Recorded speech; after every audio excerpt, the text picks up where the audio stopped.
when I flip on my mic, his goes off. So you've heard all you're going to hear from him for a while. So it is such an honor to be here. And thank you all for coming. I know you didn't have any choice in the matter, but anyway, I really do appreciate being asked to come to Angleton, Texas. Oh, Kodak moment. So anyway.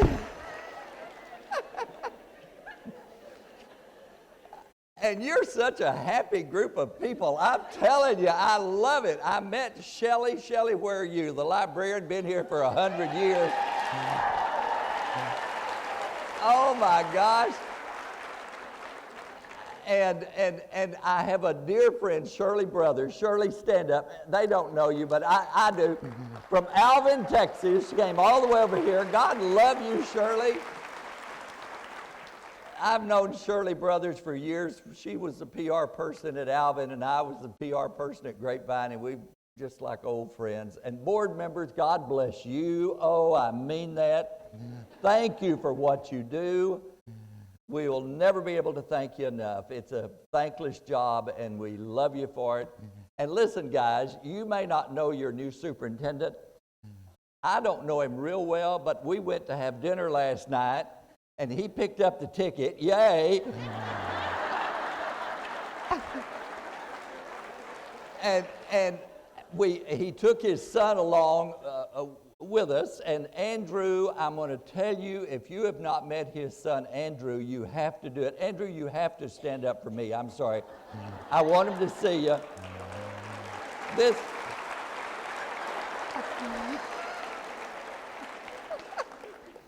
He's my new best friend on Facebook. I'm telling you, I love it. I love it. And he opened the door every time for my wife, and she said, "Why don't you do that?" And I said, "Well, I'm learning. But anyway, it was just great to go out with them last night. And I might as well just tell you too up front, I wear a hairpiece, and I'm telling you, this humidity down here, woo! My goodness gracious. Let me tell you, it will curl polyester like you ain't never heard. It's the most amazing thing. Let me just tell you, I never meant to wear a hairpiece. I was teaching 5th grade there in Grapevine, teaching 5th grade, and one day the librarian, Shelley, came around and said, "Riney, will you take a bunch of us over to Dallas tonight? We want to buy the principal a real nice Christmas present." And I said, "Oh, sure, Miss Dawson, I'll take you over there." I did. I drove them over to Dallas, and we were strolling through North Park Mall, and all of a sudden she said, "Oh, Riney, look over there. There's a place that sells men's wigs and hairpieces. Let's just take a minute and see what you'd look like." And I said, "No, we're not going to do that." And she said, "Yes, you are." Well, let me tell you, they set me behind the table out in the mall area. The lady got on a bullhorn. "Come on over, folks, see the transformation that's about to take place." And they would put all this hair on my head, and a big crowd of people gathered, and they would clap like it was some sort of a contest, you know. And finally, they put on a big head of auburn-colored hair. I'll never forget it. Miss Dawson said, "Oh, Riney, you're too young not to have hair." She said, "You look so good in that." "Ma'am, how much is that hair piece?" She said, "Well, it's only $60. And I said, $60? You got to be kidding me. This was 1967. I wasn't making but $6,000 a year. And $60 was a fortune to me and my wife. You know, that was more, right there at Christmas time, that was more than our entire Christmas budget. And I said, "Oh, no, I can't, I can't blow the Christmas budget on a hairpiece and, go home and tell the kids, guess what? No Santa, but look what Daddy got." That wasn't right. So I said, no, I can't do that. I just can't do it. She said, "Oh, no, I don't expect you to pay for it. I'm going to pay for it. My husband died, left me a lot of money. I can spend it any way I want to." She said, I'm buying you the hairpiece. Now, she buys the hair. Let me tell you, you have to wear the hair. You cannot go the next day. Oh, I forgot the gift. No. No, you wear the hair. And let me tell you, did you hear me? I'm teaching 5th grade. 5th grade. And I leave one day, not a hair on my head. And I come back the next day with the biggest head of hair you ever saw in your life. And Phil, I'm not proud of this, but I'm telling you, not 1 ounce of learning took place that day. Those kids giggled all day. They would point, oh, Mr. Jordan, you look so different. Yeah, I know.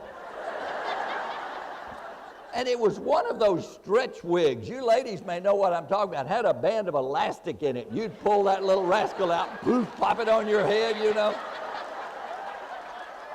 But I'm not kidding you. The more I wore that silly thing, the looser it got. And I'm just telling you the truth. And finally, it was just sitting up there, okay? There wasn't a blooming thing holding it on. And I would tell the kids, do good in spelling. I'll spin the hair if you do, you know. And it would just whirl around, you know.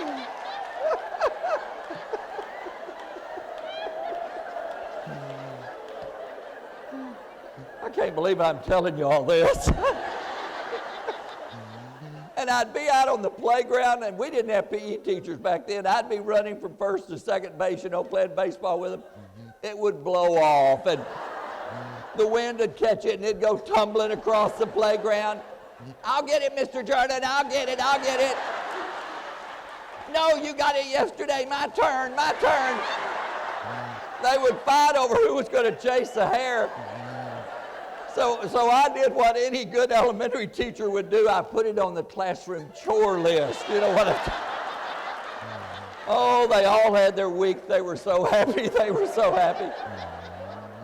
And let me tell you, my name's Riney. It doesn't stand for anything. It really is all the name I've got, R-I-N-E-Y. I don't know what my mama was thinking. My daddy used to say, son, I tried to talk her out of it. But I'm the only Riney Jordan in America. You can find me. Be my friend. I'd love to for you, too. I tell you. I'm easy to find. Riney rhymes with shiny and tiny. And yes, ma'am, Heine. But you did not have to say that. God has blessed us with 3 great kids. And I mention God occasionally, and I sure hope it doesn't bother you, because there's nothing I can do about it. I'm just going to do it anyway, so I don't know what to tell you. Amen. Amen. God has blessed us with 3 great kids. Our oldest daughter, Leanne, is Dr. Leanne Downs, who is principal of Cleburne High School. She's just blew the top out of it, never had to tell her to do her homework. Great daughter. Our youngest daughter, Sarah, got her degree and from the University of North Texas in social work, did that for a number of years. Now she's full-time mom to 3 natural-born kids that she and her husband had, and one day they were at church, and somebody was there talking about all the kiddos in Ethiopia that don't have parents, and they adopted their 4th child from Ethiopia, a precious little, oh yeah. Oh, we love that baby, little Violet, and absolutely a wonderful mom. She too blew the top out of school, just wonderful student. Now, if you were listening, I said we had 3 kids, and kind of like Phil, I jumped right over number 2, okay? Let's talk about Todd for just a minute. God loved Todd. I'm going to tell you, now he never played the school game well, okay? He just did not do it. When he was in 1st grade, I was his principal. I don't recommend that, but I got to see him every day or so. Riney, talk to Todd. Yes, sir, I sure will. Bless his little heart. One day the 1st grade teacher came up, true story. She had this piece of paper in her hand, and she was laughing her head off. She said, Riney, this is the funniest thing any kid has ever put on a piece of paper in my class. I said, Brenda, what is it? She said, well, I did this creative writing assignment, and up at the top of the paper there, I put, I like to read about ... And the children were to finish the sentence and tell me what they like to read about. She said, Riney, the other kids put down, they like to read about, animals and sports figures and dinosaurs and things like that. He said, Riney, look what Todd put down he liked to read about. I picked it up, and true story, it said, I like to read about, ... half a page. Half a page! Half a page!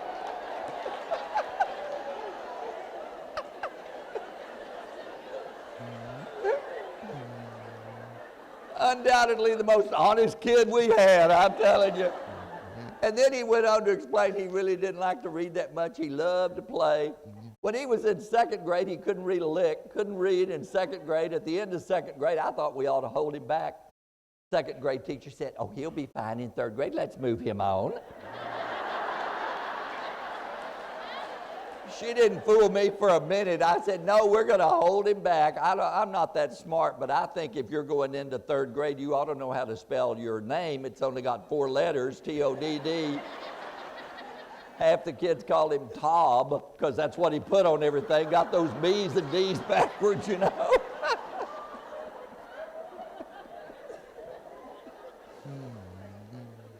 So I held him back, and he didn't learn to read in second grade the second time. He'd come home, I'd say, what did you learn to read today, Todd? What'd y'all do? Oh, today I told the kids in my center that I was their helper. I was there last year, knew what they were supposed to do, so he was like a teacher aide the second time through. Finally got up into 4th grade, still couldn't read. You know, I could have put him in anybody's room. I was the principal. I could have made that happen, but I just hated to pick on my best 4th grade teacher. You know, I'd like to reward you this year for the great job you're doing. So here's what I did. On the very first day that we're back in the building, I called all the 4th grade teachers up to the office, 3 veteran teachers, 1 brand new teacher, never taught a day in her life. Come on into my office, ladies. They said, what is it? We've got to get our rooms ready. What is it? I said, oh, you're going to love this. Got a door prize for 4th grade. Oh, they got so excited. I had their names in a little box, you know. What is it? What is it? I said, I'm not telling you till I draw.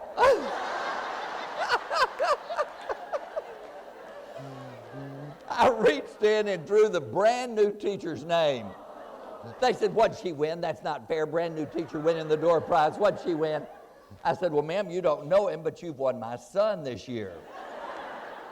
All those other 3 went, you know. I saw them whispering over there. You know what they did? They immediately fell out of their chairs, went to their knees, and went into a mock prayer meeting right there in my office. Well, I'd go by and check on him. Is he doing okay? Oh, he's doing great, Mr. Jordan. Don't you worry about him. Don't you worry. Well, came time for the first report card. She came up to the office the day before they were to go home, and she said, oh, Mr. Jordan, I should have told you sooner, but I didn't want to upset you, but Todd is not doing just real well in 4th grade. And I don't know why I did this. I thought it'd be funny. I said, oh, you're kidding. Yeah. I should be ashamed. I said, no. Let me see the report card. I said, no, this is about what he's done before. Don't you worry about it. You just keep working with him. We'll work with him at home. He's got to figure out one day that reading is just take each little letter and put the sound together, you know, squeeze them all together. You got a word, you know. It really is a little more than that. But anyway, when she left, I picked up the phone and called Karen, my wife of 54 years, almost 54 is out there. Oh, yeah, thank you, Jesus. Anyway, I picked up the phone and I called her. I said, honey, I hate to tell you this, but Todd started out the same way again. His grades are terrible. She said, Riney, this has gone on long enough. What in the world are you going to do about this? I said, well, honey, I don't know what to do. I said, I'm just a principal. I don't know what to do. She said, well, I'll tell you one thing you're going to do. You're going to sit that kid down on Wednesday when that report card comes home, and you're going to go over those grades. We have got to get through to him how important this is. I said, okay. You might want to dig in the cedar chest and find his baby book. This is going to be a life-changing event come Wednesday night. Going to want to write this in the little baby book there. Wednesday comes, and we're sitting around the supper table, and listen to me. If you don't hear another thing I say today, If you've got kids at home, have dinner with your kids as often as you can. Oh, please. Turn that TV off, pull those plugs out of those babies' ears, and talk to one another. Many of America's problems could be solved if families would once again talk to each other, eat together. Todd kind of finished up and he said, Dad, can I go outside and play? I said, no, you can't. I said, I want to see that report card. He said, oh yeah, I got it in my backpack. He ran and got it, it's all crumbled up, how those kind of kids do. And so I sat down there on the sofa with him. I said, let's go over this together, son. I looked at those grades, pretending to be singing for the first time, and I said, Todd, son, these grades are terrible. Look at me. Son, we're going to do something about these bad grades. Do you hear me? We are going to do something about these bad grades.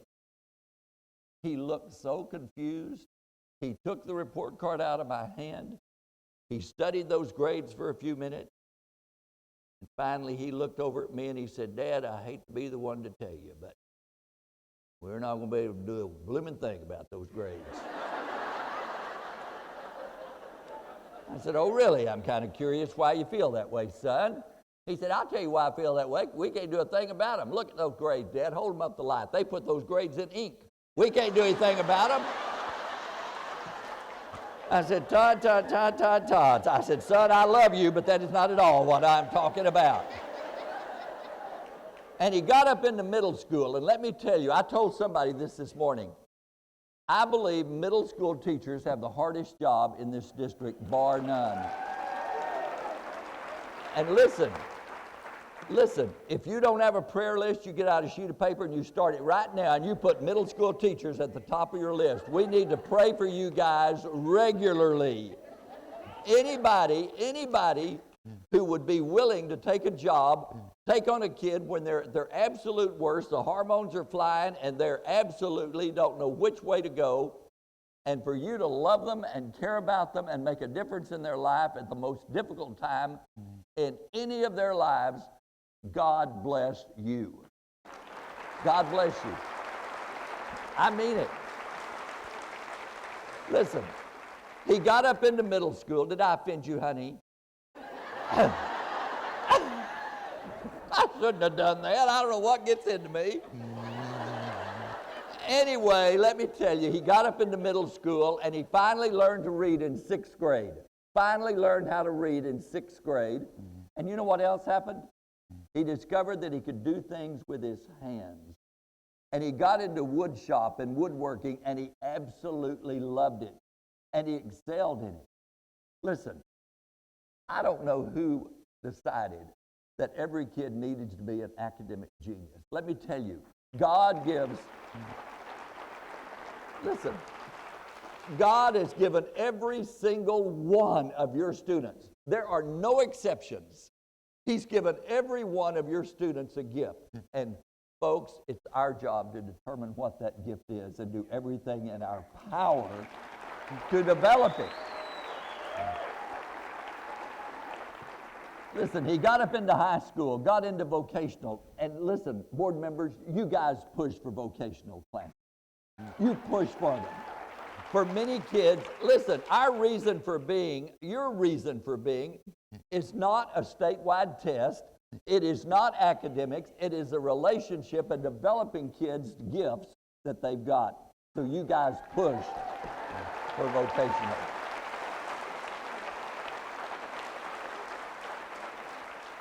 Well, let me tell you, he wasn't doing real well academically in high school, barely getting by. He'd go to summer school, take some courses, try to make up.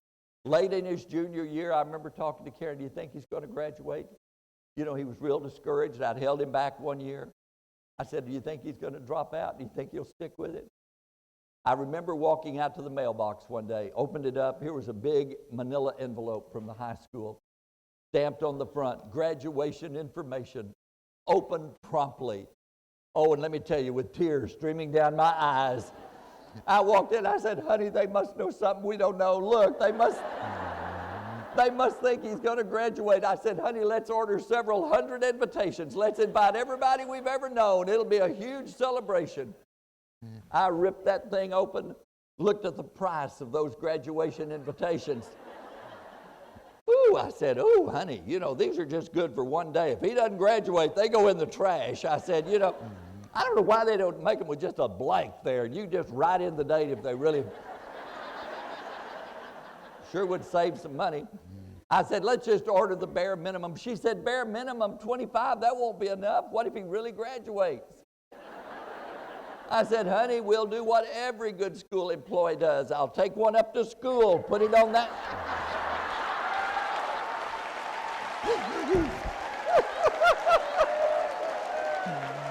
Put it on that machine. We'll put a little glitter in there. They'll be fine. They'll be fine. Oh, I would have loved to, but 2 weeks before graduation, I went up. I said, listen, we got to know, is he going to graduate? Every teacher said, come back in a day or two, Riney. It's going to depend on that final exam. Going to depend on the final. They were like those dolls. You pull the string. Going to depend on the final. Going to depend on the final. I finally asked one of them, what's he going to have to make on your final exam to get a 70 average? I'll never forget what she said. She said, Riney, I can figure that up for you. Let me see. With about 10 days to go, Todd's average is, oh my goodness, Riney, it's 13.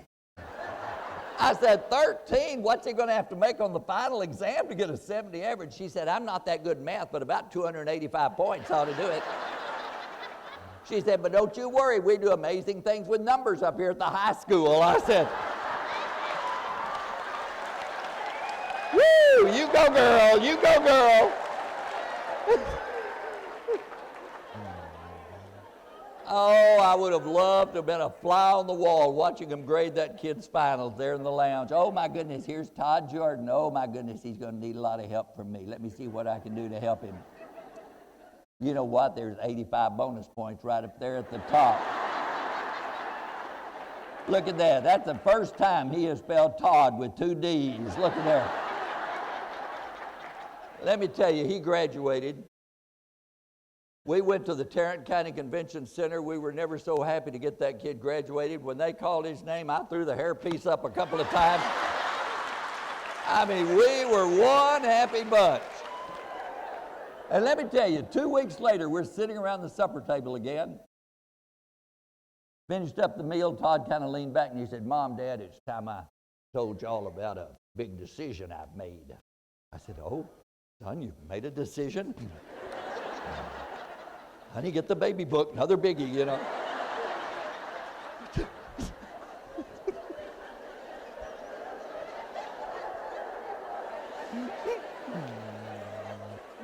Nobody tickles me more than me. I wish I did.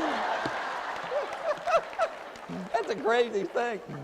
So I said, decision, what kind of decision are you talking about, son? He said, I've decided I'm not going to go to college. I said, woo, well, we're on the same page there. I hadn't done a thing about it up till now. So I said, what have you decided? He said, I've made the decision on my own. He said, I've decided I'm joined. And he said, I've already done it. You don't have to worry about it. He said, I've already done it. I've joined the United States Marines. I said, the Marines?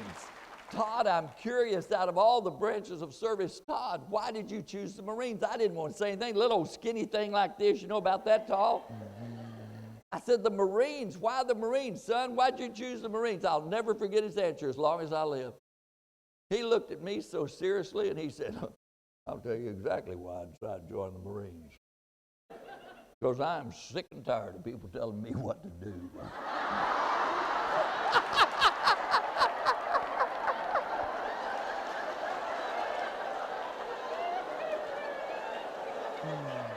Don't tell me there's not a God. Don't tell me.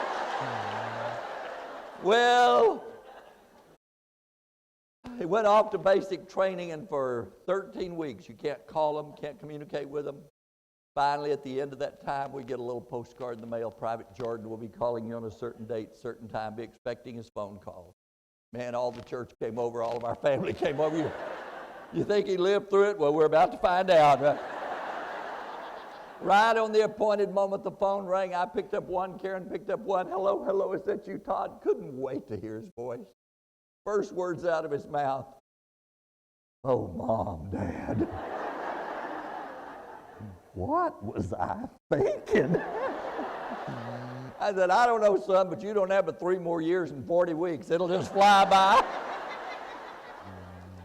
They sent him all over the United States, sent him to Okinawa for a while. Finally, toward the end of his 4-year stint in the U.S. Marines, the Persian Gulf War breaks out. Let me tell you, until it's your own flesh and blood in a conflict like that, you cannot imagine what you go through. We prayed for that kid around the clock, watched CNN, all the news reports as much as we could. And let me tell you, on the morning that the United States decided to cross the border into Kuwait, you know, schools are such like a family, so much like a family. I saw how few teachers stood up, new teachers. You people are staying here because you love it. I think that says so much about Bengal Nice. Well, it was the same way in Grapevine at that time. Todd received over 1,000 letters of encouragement during that short Persian Gulf War. And he got care packages of shampoo and toothpaste and beef jerky and reading materials, little flags, big flags, all that stuff. And on the morning that the United States decided to cross the border and go into Kuwait, Todd said they were all lined up on the Kuwaiti border, waiting there, and the sergeant, he heard him talking to the guy in charge. Sergeant asked, where's the American flag? Got to have the American flag. We'll go over as soon as we get the word, but you got to have the flag. Where's the U.S. flag? The guy couldn't seem to find it, and Todd said, Sergeant, he said, somebody sent me a brand new flag. I've got it in my duffel bag. It's brand new. It's still in the box. You want me to get it? Yeah, Jordan, get it. That morning, Todd and Sergeant Martinez, that I would later meet right over here at Corpus Christi, the PTA conference. Sergeant Martinez and Todd tied that flag to a makeshift pole, and that morning he was the very first Marine to cross that border. Let me tell you, that kid came back a different. He came back a different person. First thing he did when he came into our home there in Grapevine after all the tears and all the hugs, he said, Mom, Dad, will you help me do something? Sure. What is it? Carried us back to his back bedroom, dragging that dirty old dusty duffel bag, opened it up, took out a neatly folded American flag covered in black soot and smoke from all the oil wells, those of you old enough to remember, that they had lit, covered in black soot and smoke, and we hung that flag above his bed. And folks, I never see that flag this day, now in his home. I never see that flag, but what I don't think, you know, quite honestly, we've laughed about things, but the truth of the matter is there were days that we were heartbroken, worried sick about what was going to happen. Folks, let me tell you, don't ever be guilty of giving up a single time. You hear me? Don't ever.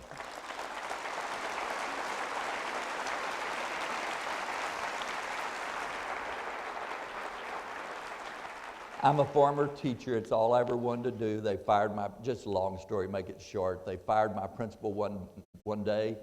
Superintendent called me that night. You start tomorrow as the new principal. I said, thank you very much. I don't want to be a principal. Met some of them, don't care to be one.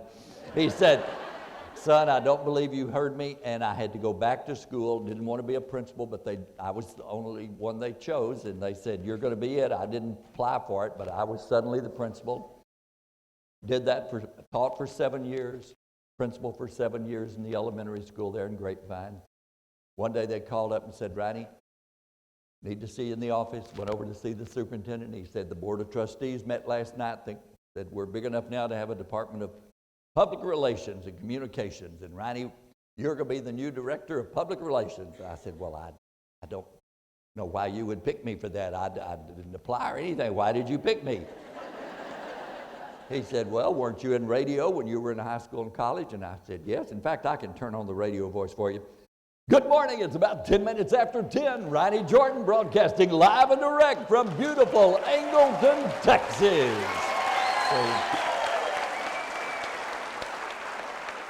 I'm going to tell you, if that excites you, you need to get out more. So I became the PR director, did that for 14 years. One day the superintendent walked in all panicked. It's not pretty when these guys fall apart, I'm going to tell you. He came in, he said, Riney, I've got to have some help. I've got to have a full-time assistant. I said, I'll get you an assistant. He said, no, I want one today. I said, well, you can't have one today. He said, yes, I can. You're it. When they tell you to do something, you do it. Daddy always said, you know, you work for somebody, you work for them. You do whatever they want. So I became the assistant to the superintendent. And listen, I found myself working 50, 60, 70 hours a week. Now, you listen to me. What time can you officially go home in the afternoon? See, you don't know, do you? Look in that handbook mess that you're going to get if you haven't already gotten it. I want you to occasionally leave on time, teachers. You've all got those big old canvas bags. You know what I'm talking about? About 5:36, it starts getting dark. Oh, goodness, I can't leave all this on my desk. I'll take all of this home tonight, and I'll work on it. Phil, you ought to see them. Elementary people, you're the worst. Dragging 75, 80 pounds worth of work out to their car with every ounce of strength you have. You open the back door, boop. Drive home in a stupor, got lots to do. Rush in, clothes in the washer, clothes in the dryer, dishes in the dishwasher, supper to fix, dog to feed, kids to take. Look at the men. What's he talking about?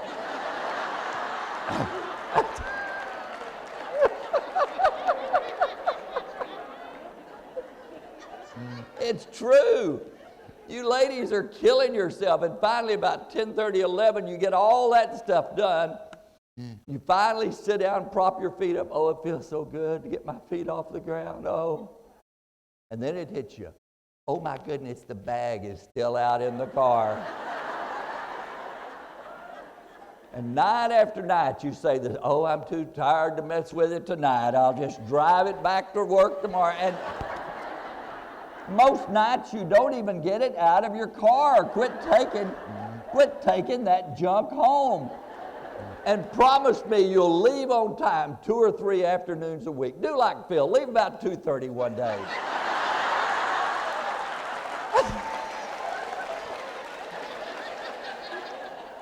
I just remembered he hadn't paid me yet. I don't know what I'm thinking. Well, let me tell you, one day I walked in to see the superintendent and I said, listen, I'm not doing what I'm supposed to be doing. I said, God's laid it on my heart. I got into this business because I love kids. And I said, you guys have just given me job after job. And I said, I'm getting further and further away from kids. And I love kids. And I'm going to retire in 2 more years. I've been here 28 years. I'm going to retire at 30. Grapevine just got, quite honestly, too big for us. I grew up in Brownwood, Texas. My wife grew up in Cross Plains, Texas. And we're just small town people. I said, it got too big for us here. I'm going to retire in 2 more years. Let me get back to kids my last 2 years, please. He said, well, we're opening up 2 new elementary schools, one in Colleyville, Texas. Average home there about $1 million.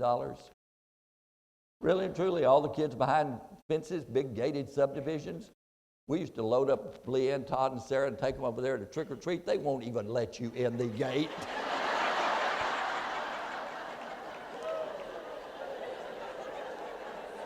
Made me so cotton picking mad. But anyway, and he said, we're opening up a new elementary school out near Lake Grapevine. Be a lot of low-income families. Most of the kids will be on free lunch. Let me have that. That's the one I want. Let me handpick the faculty. Let me find teachers that I know love kids and have a heart for teaching. Let me have that school. So for the next 2 years, I was principal of that elementary school before I retired.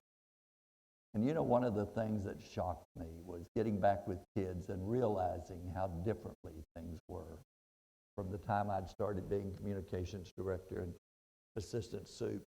I was shocked by the lyrics they knew. I was shocked by the movies they watched. I was shocked by the language they used. Little old kindergartners saying things that, honest to goodness, adults shouldn't be saying. They just didn't simply know any better. And I remember praying about it. Lord, what can we do? And I believe with all my heart, God gave me a little saying, and it may not seem like much to you, but I wrote it down and it said, today, I said, we're going to do a little pledge every day. And following the Texas and U.S. pledges, we'd say today, I will do more than I have to do. I will treat others as I want to be treated. And I will try to become a better person. Every day, those 600 little youngsters would say that pledge. We've got it on a poster out there at our table. You don't have to buy the poster if you like it. God gave it to me. Just copy it down on your phone, whatever. But I'm going to tell you, something as simple as that can make a huge difference. Reminding them every day of what your expectations are. I'll never forget my last day or so there. They set me out in the hallway. Room after room would come by and give me notes, and they had written and pictures they had drawn. And one little fellow who'd been in my office a jillion times for using profanity came up to me, little kindergartner, Christopher, I'll never forget, bow-legged, came up to me, had a little speech problem, you know. Mr. Jordan, I'm sure going to miss you. I said, Christopher, I'm going to miss you too, buddy. I said, you haven't been in to see me much in the office lately. Have you stopped saying all those ugly words? He said, I sure have. You want me to tell you how I did it? I said, I sure do. He said, every morning we say that pledge. Today I will do more than I have to do. I will treat others as I want to be treated, and I will try to become a better person. And he said, when I finish doing that, I just say, okay, Christopher, if you're going to be a better person, don't you say one plus one all day. He said, it's working, isn't it? I said, amen. Something as simple as that. Something as simple as that. I don't know who said it, but somebody said they don't care how much we know until they know how much we care. It ought to be our 11th commandment. There are 4 things I want you to remember. Don't write them down. You'll remember them. Don't write them down. First thing I want you to do this year, promise me, you'll do a better job of hearing kids. Take time to listen to them. Many of them are hurting. They need somebody they can share with. They need to know they have a friend in you. They need to know they have a role model in you. Be that role model. Don't just be the teacher you were last year. Be a better teacher. Be somebody who's there for the kids to make a huge difference in their life. Smile. If teachers, for many of them, if they would just smile at students. Smile. Get in the habit of smiling at kids. Promise me you'll do that. As Phil mentioned, I've written a book. I want to read just a portion of it because I'm going to tell you, you'll relate to this. Here's an angle. When I first started teaching, there was one kid in my room who was 16 years old in 5th grade. You heard me right. 16 in 5th grade. They had held him back every other year because he couldn't read. His name was Jesse. Let me tell you, that kid made a profound impact in my life. This story is called A Tribute to Jesse. I'm just going to read you a portion of it. It didn't take long to realize that Jesse had 2 major problems. One, he couldn't read, and 2, his self-esteem was as bad as it gets. And like any of you in here, I worked diligently with him on both of those areas, but as we know, major repair require major investment. We met before school, we met after school, during lunch, progress ever so slow, and the material that I could find for him was of little or of no interest to him, and he frustrated easily. But he kept telling me over and over again, I really do want to learn to read, Mr. Jordan. I really do, but it's so hard. And then he'd smile and he'd say, but we're going to make it hard. Well, his parents came to open house during public school week that spring. And in their most gracious manner, they thanked me for the extra effort that I was making with their son, Jesse. Looking at me with the darkest, saddest eyes you could imagine. His father told me that neither he nor his wife could read. They spoke little English. But more than anything, they wanted their children to learn to read. Nothing more important.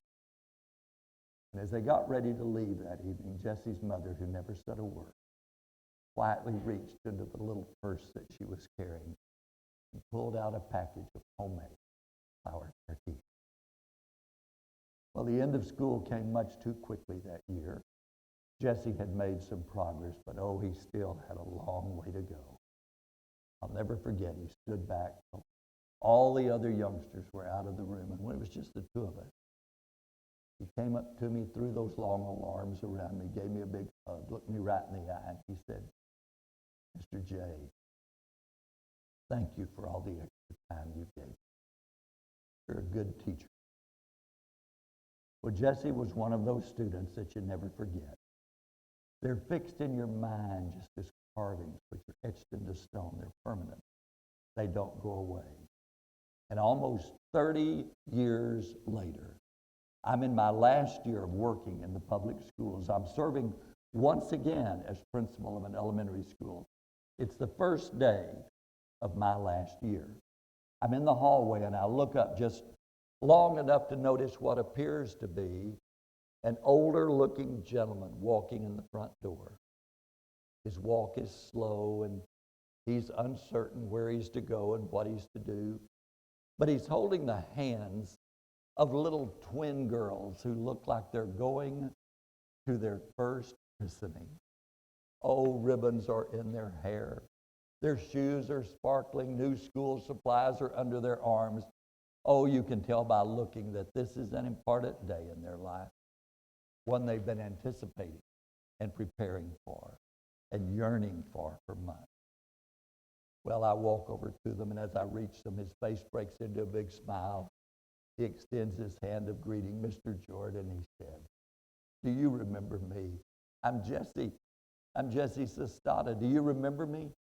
You're the one who taught me how to read when I was in your class in 5th grade. Do you remember me? Well, I'll tell you, I did not want that moment. I looked at him and I reached into the depths of my mind for that first time I'd met Jesse Sestata almost 30 years prior. Oh, he still had the same dark hair, and only now it was beginning to gray a bit. Those long, slender fingers of his were rough and they were weathered. The jeans that he always wore had been traded for coveralls, but the eyes and that trademark smile were the same. Jesse then introduced me to his granddaughters. They had inherited his trademark smile. Mr. Jordan, he said, you'll take care of our little granddaughters, won't you? And you'll teach them how to read, won't you? He said, I asked their mom and dad if I could bring them up here today so that they could meet my teacher. Oh, don't doubt it for a moment, my friend. I said, we'll not only teach these two precious little girls how to read, Jesse, we will love them like they are our own. And with that, he smiled and he handed me their lunch boxes. And then he reached into the pockets of those big old coveralls and pulled out a small foil wrapped package. Some tortillas, he said. My wife and I got up early this morning and made them especially for you. Thank you, Mr. J, for caring. Well, before either of us could even consider how it looked, we embraced. You know, sometimes a hug can speak volume about how much you care for a person. Jesse told me he needed to get on to work. Told me that their mom and dad would be by that afternoon to pick them up. And he said, Mr. J, would you mind taking them the rest of the way? And as I walked Jesse's little precious granddaughters to their kindergarten classroom, for the very first time, I turned and nodded once again at my friend Jesse Sestata. Once again, he gave me that big classic smile of his from ear to ear. These two precious little girls had so much, and their future had never looked bright. You know, in just a few days, you're going to be getting kids just like Jesse Sestata, who maybe haven't been very successful in school and maybe don't want to be here as much as some of the others. Love them anyway. You'll be getting kids like Jesse's granddaughter. Make a difference in their life. Love them like they're your own. Care about them. Take time to hear them. Hear them. Hear them. Second thing you have to do is do everything you can to encourage kids. I'll never forget Todd, several years later, came back from the military, got married, decided he needed to go take some math courses for a class he was, for a job he had taken. I'll never forget, Karen and I were up at Denton, Texas in a restaurant getting ready to do a workshop the next morning. Cell phone rang. It was Todd. Mom, Dad, I got something to tell you. What is it, son? He said, you know that math course I'm taking at the junior college? Yes, son. Well, I made 100 on the first test. Now, let me tell you, do you know how long we had been waiting to hear him say, I made 100 on any test? Encourage them, encourage them, encourage them. Todd is now grown. He works in Austin, Texas for a large construction company. He's best friends with the two guys who own the company. They depend on him so much, it's unbelievable. He's been a former city council member of Hamilton, Texas. He's on the volunteer fire department. He's one of those guys, if you're on the side of the road and you have a flat tire, he's one of the good old boys who'll stop and help you. God bless the Todd Jordans of this world. We need them. We need them. We need them. Third thing you have to do, and I'm going to read this quickly. Third thing you have to do, and I mean this from the bottom of my heart. Listen to me. Bus drivers, cafeteria workers, maintenance people, teachers, administrators, board members, nurses, librarians, tech people. I don't care who you are. If you don't genuinely love and care about kids, get out of this business. I mean it. I mean it. It happened one day. I was in Arlington. I did a workshop. I talked about loving kids. A teacher came up to me at the end of the day. She said, Mr. Jordan, I want to thank you. I said, well, you're welcome. And she said, I'm on my way to the ad building. I'm turning in my resignation. I said, what? She said, well, you told me if I didn't love kids, get out of the business. She said, I don't love them. I certainly don't even like them. She said, I've always wanted to have a florist. It's been my dream, and you've convinced me. I said, yay for you. Amen? Amen. I know you're not all Baptists, but say amen, okay? Let me tell you, I wrote a little poem. It goes like this. We've got it on a bookmark for you. I want you to hear it. It says, there are days when we wonder if any difference we'll make. Oh, we hear those disturbing stories about schools and their mistakes, but if all we knew was what we read, no doubt we'd all get out of this grand and glorious profession that we care so much about. Oh, I know there were those teachers who put me to the test, who encouraged me and pushed me to bring out my best. Each one made a difference to me and to you, each impacting more than they probably ever knew. Just remember, there's a child who's watching, who wants to grow up to be an educator or a giver like you and like me. So don't be discouraged and don't be forlorn, for I believe you're doing the job for which you were born. And hold your head high, for I know you believe it is far more blessed to give than it is to receive. Amen. It's worth it. It's worth it. Gotta love them. Fourth and final thing, do everything you can to prepare them. I'll tell you one quick story about a little sixth grade boy. It's why sixth grade middle school is so important to me. Little old sixth grade boy sitting in class one day. His incredible sixth grade teacher there in our district came up behind him, looked over his shoulder. Oh, you're such a good teacher. What are you doing? Oh, he said, just doing the assignment. She said, you always do such a good job. She said, I want to know, what are you going to be when you grow up? Kid looked up there and he said, oh, I don't know. He said, my dad drives a garbage truck here in town. He said, I talked to my dad the other day. He said, when I got a little older and got my driver's license, I could probably drive a garbage truck here in town. She said, there's not a thing in the world wrong with that. But she said, is that what you want to do? If you could be anything, what would you like to do? He said, well, I've thought about it. He said, if I could be anything in the world, I'd like to be a teacher or a coach or something and work with kids. He said, then you need to think. You need to think about it. Next day, he came back to school. You could tell he was upset. She got him off to one side. What's bugging you? What's bothering you? Why are you so upset? He said, well, I went home last night and told my mom and dad I'd like to be a teacher. And oh, they thought it would be wonderful. My dad said, Son, you need to know something. We don't have any extra money. It takes every dime we make to make ends meet every month. He said, I just make a bare enough living out as a garbage driver to make ends meet. Son, if you want to go to college, we can't send you. We don't have any money for that. He said, so I'm just forgetting.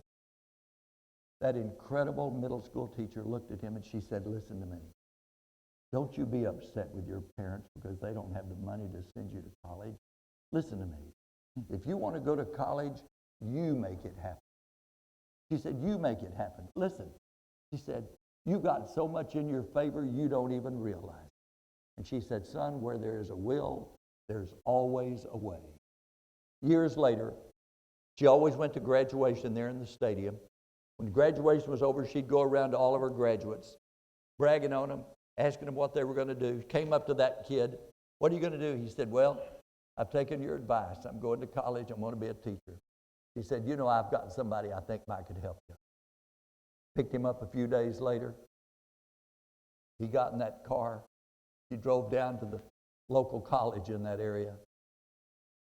He said, listen, I don't know what you've got in your mind, but I can't enroll here today. I don't have enough money saved. I've got a part-time job. I'm saving my money, but it's going to be a couple of years. He said, listen to me. So much in your favor. He said, the fact that your grades were good in high school, that's to your advantage. The fact that there are scholarships that go unclaimed every year because no one even applies for them, that's to your advantage. The fact that these colleges love to help kids who really want an education, that's in your favor. And she said, there's one more thing in your favor. She said, the fact that my husband is the vice president of this college, that isn't going to hurt anything. Oh, I can see him walking down that long sidewalk up those tall steps before the afternoon was over. He was enrolled in the education department. A few years later, he called her. He graduated, took a job. That year, he called her up at the end of the year and said, you're not going to believe it. They picked me as their teacher of the year for the district. Can you believe it? She said, I never doubted it for one moment. I knew in 6th grade you had that gift. I'm not at all surprised. Listen, time flies by so quickly, doesn't it? Flew by for her. She retired several years ago now. Not long after she retired, they discovered she had Alzheimer's and had a couple of strokes and could no longer speak. And as Paul Harvey would say, here's the rest of the story. One day, my mama called me up. Riney, you need to go by and see.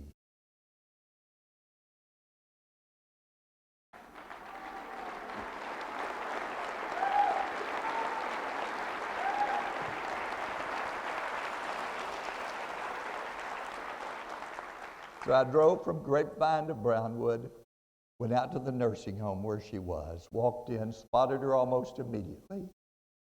Walked over to her. She was in a wheelchair, patted her hand. Oh, Miss Huff, you probably don't remember me. She looked at me and smiled and shook her head. Said, you don't remember me? I said, you picked me up one day and took me down to Howard Payne, and you got me enrolled in the education department, and you remember when I was in your class in 6th grade, you used to play the piano for us late in the afternoon, and we'd all sing songs. And then when I got up into high school, you'd call me, Riney, I've got some old teacher manuals and teacher magazines I need to get rid of. I want you to have them. There's some good ideas. Do you remember Miss Huff? She looked at me for what seemed like an eternity. And, you know, God is just so amazing. All of a sudden, she looked at me, her eyes got wide. What? Threw her arms around me. I thought she would never let me go. My 6th grade teacher, Mrs. Z.T. Huff, whose husband just happened to be vice president of Howard Payne College in Brownwood, Texas, who, as my book is entitled, made all the difference. Oh, if I could just wave a wand and Get every one of you to have the heart for kids like Miss Huff had, who cared about them, who took time to hear them and encourage them and love them and prepare them. Riney, you said we'd remember those. I can't remember them. You told me not to write them down. Now I don't know what they are. What were they? Oh, you're going to remember them because I put it on a card for you. And the card, as you leave, we brought 800 of them. I hope that's enough. If it's not, we'll send some more, Phil. It says, I'm here to help. The H, and down here it says, the H is for hear them. The E for encourage. The L for love them. The P for prepare them. It's your job description. Take the card. Bus drivers, put it in your bus where you can see it every day. It's your job description. Teachers, put it somewhere where you can see it every day. Board members, put it at your place on your board agenda, at your board thing.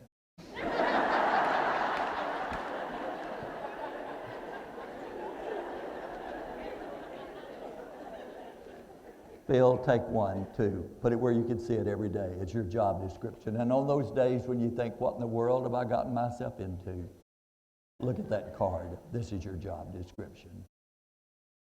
Let me tell you, teachers, you're some of the strongest, most amazing people I've ever met in my life. I promised my wife I wasn't going to tell this, but tomorrow will be my last speech that I give. I've got neuropathy. I can barely walk. And I've got familial tremors and I shake. I'm 76 years old, and tomorrow I speak in Weatherford, and that's my last one. You're my next to last speech that I ever do. I've done it for 22 years now. Never meant to do it. It's a God thing. But let me tell you, the teachers that I've met in almost all 50 states over the last 22 years are some of the strongest, most amazing people. Real quickly, there was a teacher I read about in Fort Worth, second grade teacher. She was pregnant. Left her classroom last March, had her baby, and 6 days later they discovered the baby had bacterial meningitis. The mother was sick in the hospital. The baby was rushed to Cook Children's, stopped breathing for a while. And long story short, that incredible second grade teacher stayed, and her husband stayed with that baby in Cook Children's. They lived at Cook Children's for the next 3 months. The baby went through 4 brain surgeries. And the doctors finally said, there's nothing more we can do. And they sent her home. And that strong second grade teacher and her husband carried their baby home and watched it over the next 6 weeks slowly but surely die and go back into the arms of Jesus. Now let me tell you why I tell you that story. The funeral was, and they had a bucket list. While the baby was at home, they had a bucket list. She created a bucket list. They took the baby to a Ranger game in Arlington Stadium, and Fox News Southwest found out she was in one of the suites and ran a story about her on national television. And over 120,000 people watched the video. Every day she took a picture and posted on Facebook, and over 6,000 followers follow her. She has a blog that over 18,000 follow in over 60 countries around the world. The funeral was a week ago Saturday. She started to school the next Monday. The funeral on Saturday, worshiped on Sunday, went to school on Monday, and started getting her classroom ready. She is an amazing teacher, but it's typical of the strength that teachers in this nation and around the world have, that you're strong. Now, why do I tell you that story? Because that second grade teacher is our granddaughter. She teaches second grade in Mansfield, Texas. And when she was 2.5 years old, don't you love this modern day equipment I have? When she was 2.5 years old, we were at the house one day, and she sang this song, and I said, Haley, Can Gampy record that? And she said, absolutely. When she was 2.5, she recorded this. And everywhere I've spoken for the last 22 years, I've ended with, because how appropriate is it for a little child, 2.5 at the time, now 23 years old, how appropriate is it for a little child to be singing about how much they need what we have to offer, to sing about how much they care what we have to give. Here's Haley to sing a song I dedicate to every one of you called You Are So Beautiful. You are so beautiful to me. Can't you see? You're everything I hope for. You're everything I need. You are so beautiful to me. That's it. I'm through. God bless you. Thank you from the bottom of my heart. Oh, that's not necessary. Thank you.